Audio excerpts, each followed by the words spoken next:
ti ṣe dáadáa. Ó ti ṣe dáadáa bẹ́ẹ̀ ni ó ṣe dáadáa. So tó bá ti lọ sísàlẹ̀ máa fún ẹ ní omi ọsàn ó ti gbọ́? Mo ti gbọ́.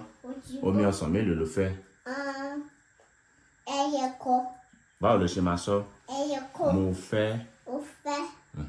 Omi ọsàn ẹyọ kan. Mo fẹ́ omi ọsàn ẹyọ kan. Mo ti gbọ́. Ẹ̀yà wo bí? Ẹ̀yà jẹ́ n béèrè lọ́wọ́ ẹ̀. How do you say I want to shower in Yoruba? Mo fẹ́ wẹ̀. Mo fẹ́ wẹ̀. Kí ló pè é? Mo fẹ́ wẹ̀. Mo fẹ́ wẹ̀. Mo fẹ́ wẹ̀. How do you say I want soap in Yoruba? Mo fẹ́ ọṣẹ. Mo fẹ́ ọṣẹ. Kí ló pè é? Mo fẹ́ ọṣẹ. Mo fẹ́ ọṣẹ. How do you say I want hot water in Yoruba? Mo fẹ́ omi gbóná. Kí ló pè é? Mo fẹ́ omi gbóná. Mo fẹ́ omi gbóná. Jókòó dáadáa. Mo fẹ́ omi gbóná.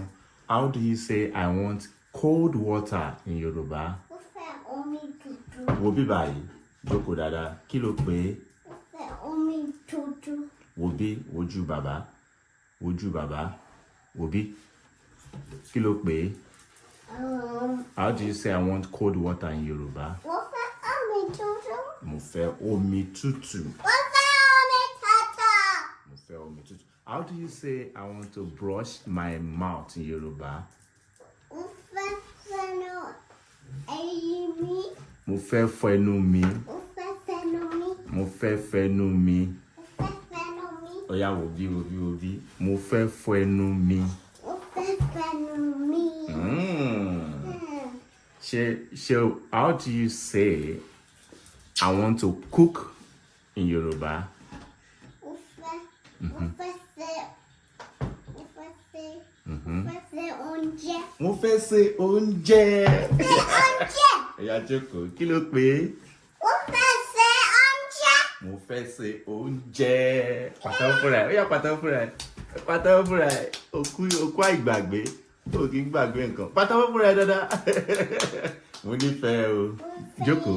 Mo nífẹ̀ẹ́ o. Wẹ́n fẹ́yìn. O ṣé o. Mo fẹ́ o. Ó yá sọ fún àwọn ará ilé pé ẹ ṣé tẹ́ ń wò mí o. Jókòó. Ó yá sọ pé ẹ ṣé tẹ́ ń wò mí o.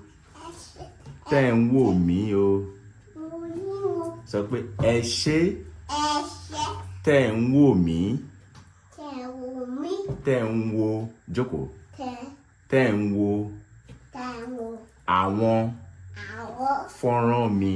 fún mi. Ẹ ṣeun o. Ẹ ṣé wo. Mo dúpẹ́ o. Mo